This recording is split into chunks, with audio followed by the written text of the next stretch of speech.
السلام عليكم ورحمة الله وبركاته. ربي يسر ولا تعسر وتمم بالخير وبك نستعين يا فتاح.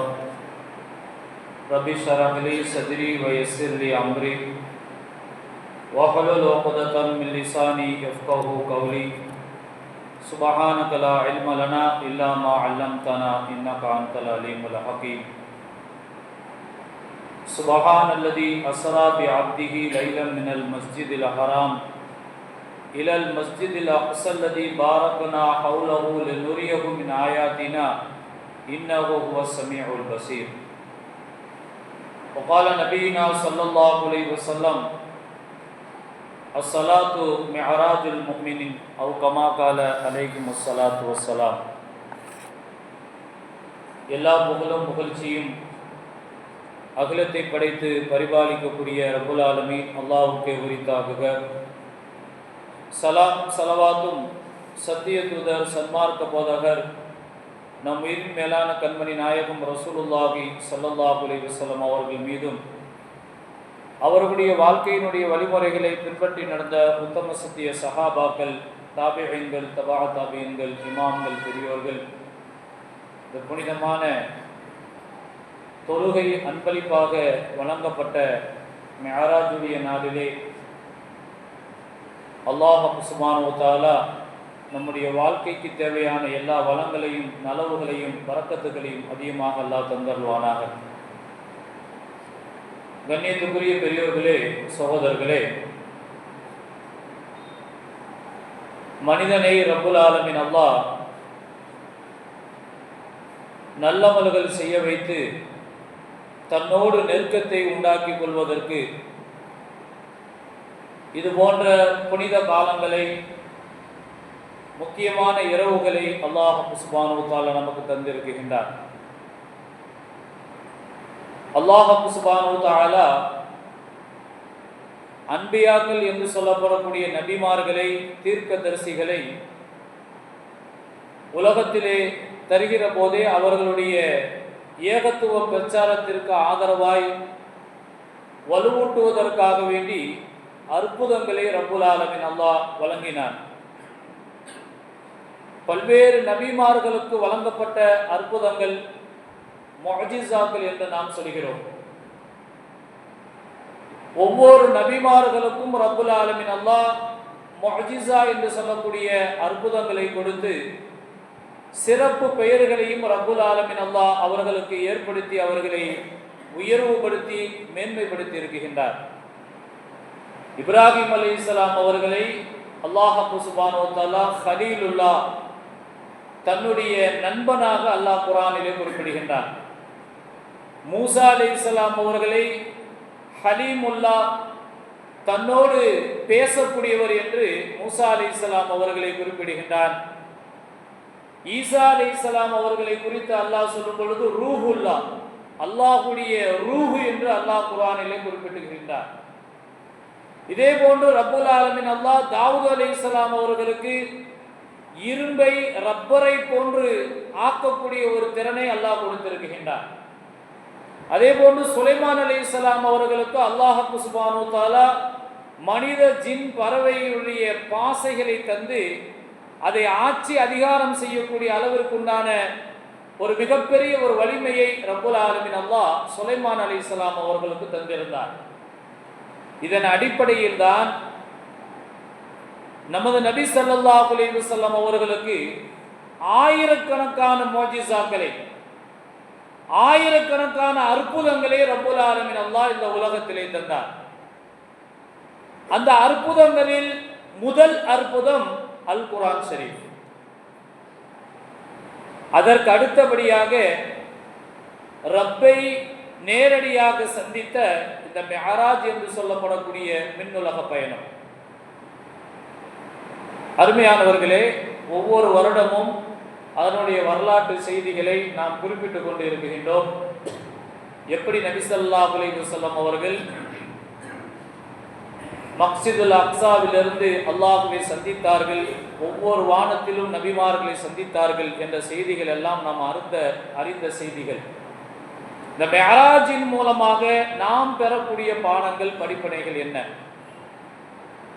அருமையானவர்களே, அல்லாஹ் சுப்ஹானஹு வ தஆலா அல் குர்ஆன் ஷரீஃபிலே சொல்லும் பொழுது, வகான ஹக்கன் அலைனா நஸ்ருல் முஃமினீன், இறை நம்பிக்கையாளர்களுக்கு உதவி செய்வதை அல்லாஹ் தஆலா தன் மீது கடமையாக ஆக்கி கொண்டான் என்று குர்ஆன் ஷரீஃபிலே ஒரு வசனம் இருக்குகின்றது.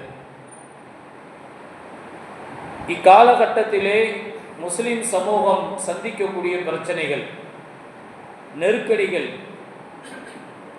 இபாதத்துடைய விஷயங்களில் பல்வேறுபட்ட தடைகள், எப்படியாவது இந்த இஸ்லாமியர்களை இந்த நாட்டை விட்டு துரத்தி விட வேண்டும், அடையாளங்கள் இல்லாமல் அப்புறப்படுத்தி விட வேண்டும், அதனுடைய நினைவு சின்னங்களை எல்லாம் அழித்து ஒழித்து இல்லாமல் ஆக்கிவிட வேண்டும் என்று இந்த சமூகத்தை ஓரங்கட்டுவதற்காக வேண்டி, தனிமைப்படுத்துவதற்காக வேண்டி பல்வேறுபட்ட முயற்சிகள் நடந்து வருகின்றது.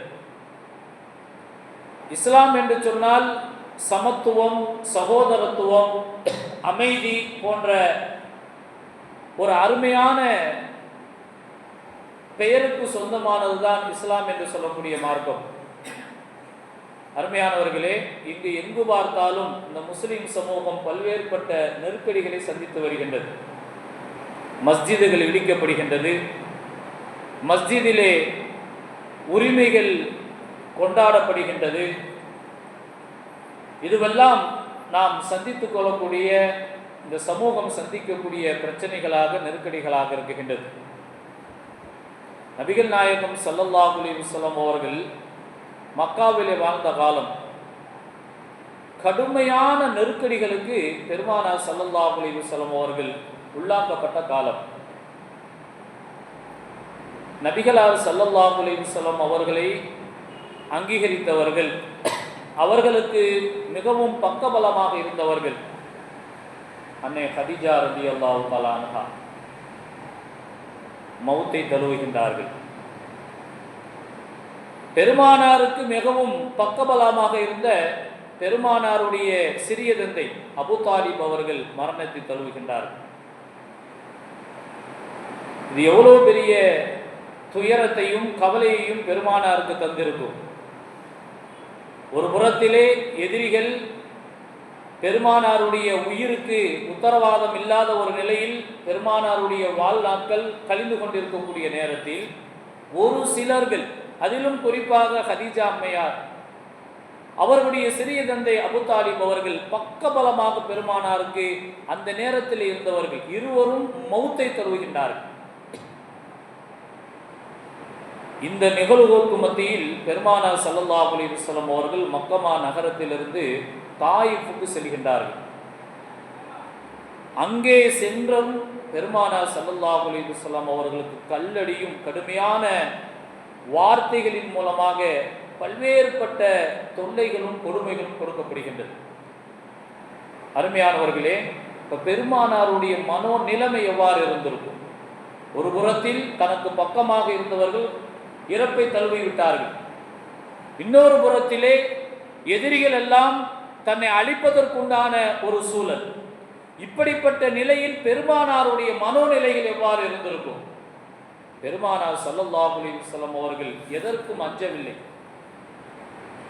தனக்கு ஒரு எதிர்காலம் இருக்குகின்றது, இந்த தீனுல் இஸ்லாம் உலகமெல்லாம் பரவும், இந்த தீனுல் இஸ்லாம் இந்த உலகத்திலே எங்கு பார்த்தாலும் மூல முடுக்குகள் எல்லாம் பரவும் என்ற ஒரு ஆணித்தரமான நம்பிக்கை பெருமானாருடைய உள்ளத்தில் இருந்தது. அந்த கவலைகளையும் அந்த துன்பங்களையும் அகற்றுவதற்கு அமைந்ததுதான் இந்த மெஹராஜ் என்று சொல்லப்படக்கூடிய புனிதமான பயணம். அல்லாஹுவை நேரடியாக சந்தித்தார்கள். அல்லாஹ் அவர்களை ஆறுதல்படுத்தினார், ஆசுவாசப்படுத்தினார், அவர்கள் அமைதி பெற்றார்கள். அருமையானவர்களே, மெஹராஜுடைய சந்திப்பிற்கு பிறகுதான் இஸ்லாம் உலகம் எல்லாம் பரவியது என்பது வரலாற்று செய்திகள் தரக்கூடிய நிகழ்வு. பெருமானாரை அல்லாஹ் சந்தித்ததற்கு பிறகு இந்த இஸ்லாம் உலகம் எல்லாம் பரவியது. ஆக பல்வேறுபட்ட நெருக்கடிகள், இந்த சமூகத்துக்கு இழைக்கப்படக்கூடிய காலகட்டங்களிலே நாம் வாழ்ந்து கொண்டிருக்கின்றோம். பெருமானாருடைய வாழ்க்கையும் நாம் சந்தித்துக் கொண்டிருக்கக்கூடிய இக்காலகட்டத்தினுடைய பிரச்சனைகளும் கிட்டத்தட்ட ஒத்து வரக்கூடிய ஒரு சூழலை நாம் பார்க்க முடிகின்றது. இப்படிப்பட்ட நெருக்கடியான சூழ்நிலைகளில் நாம் எவ்வாறு நடந்து கொள்ள வேண்டும் என்பதற்கு பெருமானாருடைய அந்த மனோ வலிமை மிகப்பெரிய ஒரு பாடமாக, ஒரு படிப்பனையாக நமக்கு இருந்து கொண்டிருக்கின்றது. குர்ஆனிலே ரப்புல் ஆலமீன் அல்லாஹ் சூரா அலம் நஷ்ரஹிலே ஃபஇன்ன மஅல் உஸ்ரி யுஸ்ரா, இன்ன மஅல் உஸ்ரி யுஸ்ரா, ஒரு கஷ்டத்திற்கு பிறகு ஒரு இலகு என்று, ஒரு லேசி என்று சொல்வார்களே, அதே போன்றுதான் பெருமானார் ஸல்லல்லாஹு அலைஹி வஸல்லம் அவருடைய ஆரம்ப காலகட்டங்கள் மிகப்பெரிய நெருக்கடிகளும் தொல்லைகளும் கஷ்டங்களும். அருமையானவர்களே, மிஅராஜுடைய சந்திப்பிற்கு பிறகு ரப்புல் ஆலமீன் அல்லாஹ் மிகப்பெரிய ஒரு மாற்றத்தை பெருமானாருடைய வாழ்க்கையில் ஏற்படுத்தினார். சூரத்துல் அலக், இக்ரா பிஸ்மி ரப்பிக்கல்லதி அலக் என்று சொல்லக்கூடிய சூரா, அதிலே ரப்புல் ஆலமீன் அல்லாஹ் ஒரு வரலாற்று செய்தியை நமக்கு குறிப்பிட்டு தருகின்றார். சூரா அலக் பெருமானார் ஸல்லல்லாஹு அலைஹி வஸல்லம் அவர்களுக்கு இறங்குகின்றது. நபி ஸல்லல்லாஹு அலைஹி வஸல்லம் அவர்கள் மக்கமா நகரத்திலே தொழுவதற்கு தடை, காபாவிற்கு வருவதற்கு தடை, இஸ்லாம் சார்ந்த செய்திகளை பேசுவதற்கு தடை. இப்படிப்பட்ட சூழலில் பெருமானார் ஸல்லல்லாஹு அலைஹி வஸல்லம் அவர்கள் இஸ்லாம் சார்ந்த பிரச்சாரங்களை எடுத்து வைத்துக் கொண்டிருக்கின்றார்கள். அபூ ஜஹல் பெருமானார் ஸல்லல்லாஹு அலைஹி வஸல்லம் அவர்களை பயமுறுத்தினான், எச்சரிக்கை செய்தான், அச்சமூட்டினான். இங்கேயெல்லாம் இந்த வேலையை வச்சுக்கிற கூடாது. அபூ ஜஹல் பெருமானார் இடத்துல சொன்னான், காபத்துல்லாவெல்லாம் வந்து தொழக்கூடாது, வந்து இஸ்லாத்தை பற்றி இங்கே பிரச்சாரம் செய்யக்கூடாது. அப்படி நீங்க செஞ்சீங்கன்னா உன்னை நான் இல்லாமல் ஆக்கி விடுவேன் என்று பகிரங்கமாக பெருமானார் ஸல்லல்லாஹு அலைஹி வஸல்லம் அவர்களை மிரட்டினான், பயமுறுத்தினான், அச்சமூட்டினான். அருமையான பெரியோர்களே, சகோதரர்களே, நபிகள் நாயகம் ஸல்லல்லாஹு அலைஹி வஸல்லம் அவர்கள் இந்த மிரட்டலுக்கும் உருட்டலுக்கும் பெருமானார் ஸல்லல்லாஹு அலைஹி வஸல்லம் அவர்கள் பயப்படவே இல்லை. அல்லாஹ் மீது உண்டான அந்த ஆணித்தரமான நம்பிக்கை பெருமானாருடைய மனதில் இருந்தது. பெருமானார் ஸல்லல்லாஹு அலைஹி வஸல்லம் அவர்கள் ஏகத்துவ பிரச்சார செய்திகளை மக்களுக்கு மத்தியிலே எடுத்து சொல்லிக் கொண்டே இருந்தார்கள்.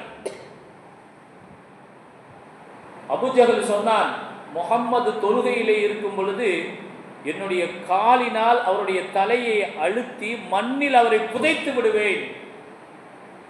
அந்த அளவுக்கு மிகவும் ஒரு கொலவெறியில் இருந்தவன் அபூ ஜஹல். அருமையான பெரியவர்களே, இதைத்தான் ரப்புல் ஆலமீன் அல்லாஹ் சூரா அலக்கிலே சொல்லும் பொழுது அரஐதல்லதி யன்ஹா அப்தன் இதா ஸல்லா, தொழக்கூடிய அடியாரை தடுப்பவனை நீர் பார்த்தீரா? அல்லாஹ் குர்ஆனிலே கேட்கின்றான். அருமையானவர்களே, இந்த இடத்திலே ஒரு சின்ன ஒரு தகவல். இந்த உலகத்திலே மனிதனாக பிறந்திருக்கக்கூடியவர்கள் அவரவர்கள் சார்ந்திருக்கக்கூடிய வழிபாடுகளை, வணக்க முறைகளை அவரவர்கள் செய்வதற்கு உரிமை இருக்குகின்றது. யாரும் பிற மதத்தினுடைய வழிபாடுகளில் தலையிடக்கூடாது என்பது இந்த வசனத்தின் மூலமாக நாம் தெரிய வர முடிகின்றது. இது எப்படிப்பட்ட சூழல்களுக்கு நாம் தள்ளப்பட்டு இருக்கின்றோம். நாம் வாழக்கூடிய காலகட்டங்களில் எத்துணை மஸ்ஜிதுகள் குறிவைக்கப்படுகின்றது. ஒரு மாட்டு இறைச்சியை ஒருவர் சாப்பிட்டார் என்பதற்காக வேண்டி ஒரு இஸ்லாமிய இளைஞர், அஹ்லாக் என்று சொல்லக்கூடிய ஒரு இளைஞர் ஷஹீதாக்கப்பட்டார். ஆக இஸ்லாமியன் தொப்பியும் தாடியும் வைத்தவன் என்று அந்த அடையாளங்களோடு வாழும் பொழுது அவனுக்கு பல்வேறுபட்ட தொல்லைகள் கொடுக்கப்படுகின்றது, அவருக்கு மிகப்பெரிய சிரமங்கள் கொடுக்கப்படுகின்றது. அருமையானவர்களே, அடுத்தவர்களுடைய வணக்க வழிபாடுகளில் தலையிட யாருக்கும் அதிகாரம் இல்லை என்பதை நாம் புரிந்து கொள்ள வேண்டும். பெருமானார் ஸல்லல்லாஹு அலைஹி வஸல்லம் அவர்கள் மஸ்ஜிதுல் ஹரமிலே தக்பீர் கட்டி நிற்கின்றார்கள். இந்த செய்தியை சொல்லி நான் நிறைவுக்கு வருகின்றேன். பெருமானார் ஸல்லல்லாஹு அலைஹி வஸல்லம் அவர்கள் தக்பீர் கட்டி காபாவிலே நிற்கின்றார்கள். அபூ ஜஹல் பெருமானாருடைய தலையை மண்ணில் புதைத்து அமுக்குவதற்காக வேண்டி திட்டம் போட்டு நெருங்கி வருகிறார். பெருமானார் ஸல்லல்லாஹு அலைஹி வஸல்லம் அருகில் வருகிறார்.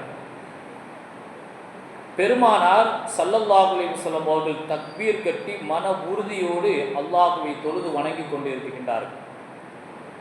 நெருக்கத்திலே வருகிறான் அபூ ஜஹல். ஆனால் பெருமானார் ஸல்லல்லாஹு அலைஹி வஸல்லம் அவருடைய அருகில் வர அவனால் முடியவில்லை. அங்க இருக்கக்கூடிய மக்கள் எல்லாம் கேட்கிறாங்க, பக்கத்துல போயிட்டியே, ஏன் நபியினுடைய பக்கத்துல போக முடியல? அந்த அபூ ஜஹல் சொன்னதாக தப்சீர்களில் நாம் பார்க்க முடிகின்றது, அவருக்கும் எனக்கும் இடையில் நெருப்பால் ஆன ஒரு பெரும் குழி எரிந்து கொண்டு இருந்தது என்று அபூ ஜஹல் கூறினார். தப்சீரிலே இது பதிவு செய்யப்பட்டு இருக்கின்றது. நெருப்பால் ஆன ஒரு பெரும் குழி அங்கே எரிந்து கொண்டு இருந்தது. நான் ஒரு அடி காலடி எடுத்து வைத்தேன் என்று சொன்னால் நான் கருகி சாம்பலாகி விடுவேன். எனவேதான் நான் பெருமானாருடைய அருகில் நான் நெருங்கவில்லை என்று அபூ ஜஹல் சொன்னதாக தப்சீர்களிலே நாம் பார்க்க முடிகின்றது.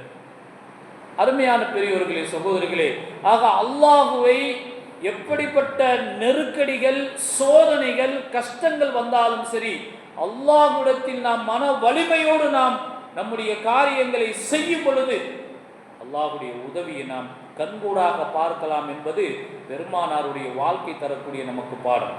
குர்ஆனிலே அல்லாஹ் சொல்லும் பொழுது ஃபல்யதுஉ நாதியா சனதுஉ ஸபானியா, அபூ ஜஹலே நீ யாரை வேண்டுமானாலும் கூப்பிடு, வேதனை தரும் மலக்குகளை நான் கூப்பிடுகிறேன் என்று அல்லாஹ் சொன்னான் என்று அல் குர்ஆனுடைய வசனம் சொல்கின்றது. யார் இந்த இடத்திலே வெற்றி பெறுவார் என்று பார்க்கலாம் என்று அபூ ஜஹல் இடத்திலே அல்லாஹ் சுப்ஹானஹு வ தஆலா சவால் விட்டான் என்று தப்சீர்களிலே நாம் பார்க்க முடிகின்றது. அருமையான பெரியோர்களே, சகோதரர்களே, ஆக நெருக்கடிகள் இந்த சமூகத்திற்கு இழைக்கப்படக்கூடிய ஒரு காலகட்டங்களிலே நாம் வாழ்ந்து கொண்டிருக்கின்றோம். பெருமானாருடைய வாழ்க்கையும் நெருக்கடியான நேரத்தில் தான் இப்படிப்பட்ட மிஅராஜ் என்று சொல்லக்கூடிய விண்ணுலக பயணமும் நடைபெற்று இருக்கின்றது. மனோ வலிமை, அல்லாஹ் மீது வைத்திருந்த அந்த நம்பிக்கை அவர்களுக்கு உதவியாக இருந்தது. இப்படிப்பட்ட நெருக்கடிகள் நம்முடைய வாழ்க்கையில் ஏற்படும் பொழுது நாம் என்ன செய்யணும்? குர்ஆனில் அல்லாஹ் சொல்லும் பொழுது வஸ்ஜுது வக்தரி, எவ்வளவு நெருக்கடிகள் ஆட்சியாளர்களாலும் சரி யாரினாலும் நெருக்கடிகள் தரப்படக்கூடிய நேரத்திலே அல்லாஹ்வுக்கு சஜ்தா செய்யுங்கள். வஸ்ஜுது, அல்லாஹ்வை நீங்கள் தொழுது கொண்டே இருங்கள். வக்தரிப், அவனை நீங்கள் நெருங்கி வாருங்கள். அல்லாஹ்வை நெருங்கக்கூடிய வழிகளில் நீங்கள் செயல்படுங்கள். இப்படிப்பட்ட நேரத்தில் நீங்கள் இது மாதிரி நடக்கும் பொழுது அல்லாஹ்வுடைய உதவி உங்களுக்கு கிடைக்கும். வஸ்ஜுது வக்தரிப் என்ற வசனம் இறங்குகின்றது. பெருமானார் ஸல்லல்லாஹு அலைஹி வஸல்லம் சஹாபாக்களிடத்தில் சொல்கின்றார்கள், நீங்கள் அதிகமாக சஜ்தா செய்யுங்கள், அல்லாஹ்வை நெருங்குங்கள் என்று அந்த வசனம் இறங்குகின்றது. இந்த வசனம் இறங்கி 6 மாதங்கள் ஆயிஷா ரலியல்லாஹு தஆலா அன்ஹா இந்த ஹதீஸை அறிவிக்கின்றார்கள். 6 மாதங்கள் எந்த சஹாபியும் தஹஜ்ஜத் தொழுகையை விடவில்லை. இந்த வசனம் இறங்கியதும் தஹஜ்ஜத் தொழுகையின் மீது அதிகமான ஈடுபாட்டை சஹாபாக்கள் கொண்டிருந்தார்கள். ஆக இந்த தொழுகை நமக்கு அல்லாஹ்வுடைய உதவியை பெற்றுத் தருகின்றது, அல்லாஹ்வுடைய நெருக்கத்தை நமக்கு உண்டாக்குகின்றது. எப்படிப்பட்ட நெருக்கடிகள் யாரால் தரப்பட்டாலும் அதை தவிடுபடியாக ஆக்குகின்றது என்பதை இந்த வரலாற்று செய்திகளின் மூலமாக நாம் அறிய முடிகின்றது. அருமையான பெரியோர்களே, சகோதரர்களே, குர்ஆனிலே அல்லாஹ் சொல்கின்றான், வஅபுது ரப்பக ஹத்தா யாத்தியகல் யகீன், நீங்கள் அல்லாஹ்வை வணங்குங்கள். ஹத்தா யாத்தியகல் யகீன், மவுத் உங்களுக்கு வரும் வரை, மவுத் உங்களுக்கு வரும் வரை அல்லாஹ்வை நீங்கள் வணங்குங்கள் என்று அல்லாஹ் சுப்ஹானஹு வ தஆலா குர்ஆன் ஷரீஃபிலே குறிப்பிட்டு தருகின்றார். இன்னைக்கு தொழுகையினுடைய நிலைகள் நமக்கு எப்படி இருக்குது? கொஞ்சம் சிந்திச்சு பாருங்க. நம்முடைய வாழ்க்கையில் கஷ்டங்கள், பிரச்சனைகள் வருகிறது, அதை புலம்பி தள்ளுகிறோம். என் மகன் பயணத்தில் போனார், சம்பளம் ஒழுங்காக கிடைக்க மாட்டேங்கிறது, என்னுடைய மகன் போனார், இன்னும் விசிட்டிங்கில் தான் இருக்கிறார், வேலை அமைய மாட்டேங்கிறது என்றெல்லாம் நாம் புலம்பி தள்ளுகின்றோமே. இதற்கு அசல் தொழுகையில் நம்முடைய கவனம், நம்முடைய செயல்பாடுகள் எப்படி இருக்குது அப்படிங்கிறத கொஞ்சம் சிந்திச்சு பார்க்கணும். பெருமானார் ஸல்லல்லாஹு அலைஹி வஸல்லம் அவர்களுடைய வாழ்க்கை தான் ஒவ்வொரு விதங்களிற்கும் நமக்கு முன்மாதிரி. தாருல் நதுவா என்று சொல்லக்கூடிய நபி ஸல்லல்லாஹு அலைஹி வஸல்லம் அவர்களுக்கு எதிரான நபர்கள் சேர்ந்து உருவாக்கப்பட்ட ஒரு சபை தாருல் நதுவா. பெருமானாருடைய எதிராக அவர்களுக்கு சூழ்ச்சி செய்யக்கூடிய ஒரு சபை. பெருமானாரை அழித்தொழிக்க வேண்டும், இந்த மார்க்கத்தை இல்லாமல் ஆக்க வேண்டும் என்பதற்கு திட்டம் தீட்டி ஒன்று கூடிய சபைதான் தாருல் நதுவா. குர்ஆனிலே அல்லாஹ் சொல்லும் பொழுது வயம்குரூன அல்லாஹு வல்லாஹு கைருல் மாக்கிரீன். அவர்கள் சூழ்ச்சி செய்கின்றார்கள், பெருமானாரை எப்படி அழித்தொழிக்க வேண்டும், அவர்களை ஏற்றுக்கொண்டவர்களை எப்படி இல்லாமல் ஆக்கல் வேண்டும் என்று சூழ்ச்சி செய்கின்றார்கள். வல்லாஹு கைருல் மாக்கிரீன், சூழ்ச்சியாளருக்கெல்லாம் மிகப்பெருந்த சூழ்ச்சியாளன் அல்லாஹ் சுப்ஹானஹு வ தஆலா. பெருமானார் ஸல்லல்லாஹு அலைஹி வஸல்லம் அவர்கள் மக்கமா நகரத்திலே தங்கி இருக்கின்றார்கள். மதீனா நகரத்திற்கு ஸல்லல்லாஹு அலைஹி வஸல்லம் அவர்களை ஹிஜ்ரத் செய்வதற்கு அல்லாஹ் உத்தரவு போடுகின்றார். இது நடந்தது இரவில் அல்ல, பகல் நேரத்தில். பெருமானார் ஸல்லல்லாஹு அலைஹி வஸல்லம் அவர்கள் பகல் நேரத்திலே மக்காவிலிருந்து மதீனாவுக்கு செல்கின்றார்கள். யாசின் சூராவிலே ஒரு ஆயத்து வருகின்றது, வஜஅல்னா மின் பைனி ஐதீஹிம் சத்தன் வ மின் கல்ஃபிஹிம் சத்தன் ஃபஅக்ஷைனாஹும் ஃபஹும் லா யுப்சிரூன். பெருமானாரை அல்லாஹ் சுப்ஹானஹு வ தஆலா மதீனாவுக்கு நீங்க போங்க அப்படின்னு உத்தரவு போட்டுட்டான். பகல்ல கிளம்புறாங்க, எதிரிகள் வீட்டை சுற்றி நிற்கின்றார்கள். இப்ப என்ன நடக்கும்? எதிரிகள் வீட்டை சுற்றி நிற்கின்றார்கள். அல்லாஹ் சுப்ஹானஹு வ தஆலா குர்ஆனிலே குறிப்பிடுகின்றான், வஜஅல்னா மின் பைனி ஐதீஹிம் சத்தன் வ மின் கல்ஃபிஹிம் சத்தன் ஃபஅக்ஷைனாஹும் ஃபஹும் லா யுப்சிரூன். நபிக்கு முன்னும் பின்னும், நபிக்கு வலதும் புறமும் இடது புறமும் அவனே ஒரு தடுப்பை ஏற்படுத்தினான் என்று அல்லாஹ் குர்ஆனிலே குறிப்பிடுகின்றான். அவர்களால் நபி ஸல்லல்லாஹு அலைஹி வஸல்லம் அவர்கள் அங்கிருந்து செல்வதை பார்க்க முடியவில்லை என்று அல்லாஹ் குர்ஆனிலே குறிப்பிட்டு தருகின்றார். ஆக அல்லாஹ் சுப்ஹானஹு வ தஆலா ஒருவரை பாதுகாக்க முடிவு செய்து விட்டால் அல்லாஹ் அங்கே பாதுகாப்பான், யாராலும் தடுக்க முடியாது என்ற ஒரு சிந்தனை நமக்கு வர வேண்டும். கடுமையான நெருக்கடி. பெருமானார் ஸல்லல்லாஹு அலைஹி வஸல்லம் அவர்கள் அந்த மக்கமா நகரத்திலிருந்து மதீனா நகரத்திற்கு சென்ற வரலாறுகள், மதீனாவுக்கு எப்படி போய் அந்த சவுர் குகையில் தங்கினாங்க, அதற்கு பிறகு எப்படி மதீனாவுக்கு போனாங்க, நீண்ட வரலாறு. அதற்கு பிறகு மதீனாவுக்கு போனதற்கு பிறகு இந்த இஸ்லாம் எப்படி வெற்றி பெற்றது என்ற வரலாறுகள் நமக்கு ஓரளவுக்கு தெரியும். அருமையானவர்களே, நெருக்கடிகளை பெருமானார் ஸல்லல்லாஹு அலைஹி வஸல்லம் அவர்கள் சந்தித்த நேரத்திலும் மன வலிமை, அல்லாஹ்விடத்தில் இருந்த அந்த நம்பிக்கை அவர்களுக்கு உதவியது. அல்லாஹ்வின் புறத்திலிருந்து உதவிகள் அவருக்கு வந்து சேர்ந்தது. இந்த நம்பிக்கை நமக்கு எல்லா காலங்களிலும் இருக்க வேண்டும். யாருடைய புறத்திலிருந்தும் அச்சுறுத்தல் வந்தாலும் சரி, யாருடைய புறத்திலிருந்தும் பயமுறுத்தக்கூடிய ஒரு நிகழ்வுகள் நடந்தாலும் சரி, அல்லாஹுவை நாம் வணங்கி கொண்டே இருக்க வேண்டும். அவனோடு நெருங்கக்கூடிய காரியங்களில் நாம் முழுமையாக இறங்க வேண்டும். அருமையானவர்களே, பெருமானார் ஸல்லல்லாஹு அலைஹி வஸல்லம் அவர்களை அச்சுறுத்திய அபு ஜஹல் அவனுடைய முயற்சிகள் எல்லாம் தோல்வியை சந்தித்தது. கடைசியில் அவன் அழிந்தான் என்று வரலாறுகள் நமக்கு சொல்லித் தருகின்றது. ஆக அருமையான பெரியவர்களே, சகோதரர்களே, பத்ர் யுத்தத்திலே அபுஜஹலும் அவனோடு கூட்டாளிகளாக இருந்தவர்களும் பத்ர் களத்திலே அவர்கள் தோல்வியை தழுவினார்கள். அல்லாஹ் சுப்ஹானஹு வ தஆலா பெரும் வெற்றியை இந்த முஸ்லிம் சமூகத்திற்கு தந்தார். எனவே அருமையான பெரியவர்களே, சகோதரர்களே, இக்காலகட்டங்களிலே பல்வேறுபட்ட சோதனைகள் நமக்கு வருகின்றது, நெருக்கடிகள் நமக்கு வருகின்றது. இந்த நெருக்கடிகளை எப்படி சந்திப்பது? தொழுகை கடமையாக்கப்பட்ட நாளில் நாம் ஒரு மன உறுதியை எடுத்துக்கொள்ள வேண்டும். பெருமானார் ஸல்லல்லாஹு அலைஹி வஸல்லம் அவர்கள் வஸ்ஜுது வக்தரி, அல்லாஹ்வை நீங்கள் அதிகமாக தொழுங்கள், இறை நெருக்கத்தை பெறக்கூடிய வழியிலே நீங்கள் நெருங்கி போங்கள், உங்களுக்கு அல்லாஹ்வுடைய புறத்திலிருந்து எல்லா உதவிகளும் வரும் என்று சொன்னதின் அடிப்படையில் நாம் நெருக்கடிகள் சூழ்ந்திருக்கக்கூடிய காலங்களில் நாம் வாழ்கிறோம். இப்படிப்பட்ட நேரத்தில் நம்முடைய அமல்கள், தொழுகை போன்ற விஷயங்கள் நமக்கு சரியான முறையில் அது இருக்கணும். இன்றைக்கி தொழுகையில் நம்ம ரொம்ப அலட்சியமாக இருக்கும், அதனுடைய மகத்துவங்கள் தெரியலை. ஜும்மா கூட இன்றைக்கி மறந்து போய் வாழ்ந்துக்கிட்டு இருக்கிறோம். புனிதமான இரவுகளும் இன்றைக்கி ஒரு சிலர்களுக்கு தான். இது மாதிரி தொழுகையினுடைய விஷயங்களில் மிக கவனக்குறைவாக ரொம்ப அசால்ட்டாக வாழ்ந்துகிட்டு இருக்கிறோம். இதனுடைய விளைவு எப்போ தெரியும் என்று சொன்னால், கபரில் வைத்ததும் தான் முதலாக ரப்புல் ஆலமீன் அல்லாஹ் தொழுகையை பற்றி தான் கேட்பான். அந்த தொழுகை இந்த உலகத்தில் நாம் அதை சரியான முறையில் நிறைவேற்றி இருந்தோம் என்று சொன்னால் நமக்கு அந்த கபர் விசாலமாகும், ஒளிமயமாகும். அல்லாஹ்வுடைய புறத்திலிருந்து, சொர்க்கத்திலிருந்து அந்த அருள் பாக்கியங்கள் நமக்கு அந்த தொழுகையின் மூலமாக நமக்கு கிடைக்கும். எனவே தொழுகையில் கவனம் செலுத்த வேண்டும். எந்த பிரச்சனைகளும் நமக்கு வராது. அப்படியே வந்தாலும் அல்லாஹ்விடத்தில் நாம் அதை சாட்டும் பொழுது, நம்பிக்கை வைக்கும் பொழுது அல்லாஹ் அதன் மூலமாக நமக்கு வெற்றியை தருவான் என்பதை இந்த மிஅராஜினுடைய நாளிலே நாம் உறுதி எடுத்து தொழுகையை இன்ஷா அல்லாஹ் இமாம் ஜமாத்தோடு 5 கால தொழுகையை நேமமாக தொழுவோம். தக்பீர் தஹ்ரீமாவோடு ஜமாத்தோடு தொழுது நாம் அதனுடைய அருளை பெறுவோம். நம்முடைய வாழ்க்கையில் இருக்கக்கூடிய எல்லா பிரச்சனைகளையும், நெருக்கடியும் அல்லாஹ் நிச்சயமாக தீர்த்து வைப்பான் என்ற நம்பிக்கையை நாம் வைப்போம்.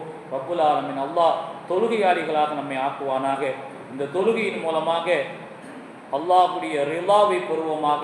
நாளை பெருமானாருடைய ஷஃபாத்தை பெறுவோமாக. அந்த தொழுகை நம்மை ஜன்னத்திலே சேர்க்கக்கூடிய காரண கர்த்தாவாக இருக்கட்டுமாக. அஸ்ஸலாத்து மிஃப்தாஹுல் ஜன்னா, தொழுகைதான் சொர்க்கத்தை நம்மை சேர்க்கக்கூடிய திறவுகோல்.